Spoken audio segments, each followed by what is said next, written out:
后礼拜8月23就是大罢免投票日子。这届七席立委主要拢是伫咧中部的选区。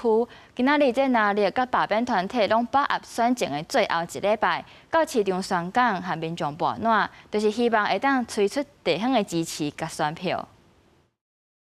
台湾加油！台湾加油！透早，民进党的党公职加罢团到南投第二选区第一市区的市场，向民众来拜托，希望催出823第二波罢免的支持度。台湾也需要一个对国家忠诚、不会泄密的立委，所以今天公民站出来表达的就是对所有这个国会改革的期待。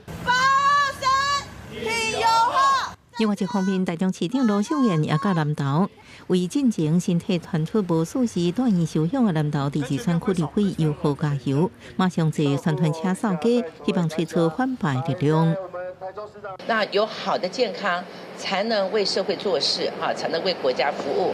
所以身体健康最重要哈，加油加油！我们大家一起帮他忙，每个人帮他出一份力哈。来这边撕裂南投，这是毫无意义。那其实你应该是把南投人的心声、亏欠南投的许多种种的部分啊，那应该是带回去给赖清德。在台中民进党地款县党团干事长吴思瑶也会同党公职甲台中市第8选区罢团志工，去丰原菜市啊扫街宣传同意罢免。票还没有投，不知道谁赢谁输。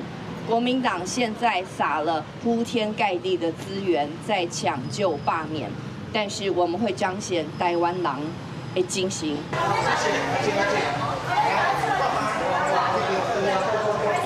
中市选区国民党立委甘宽兴也是透早倒起，伫乌节菜市扫街，希望催出地方支持甲反罢选票。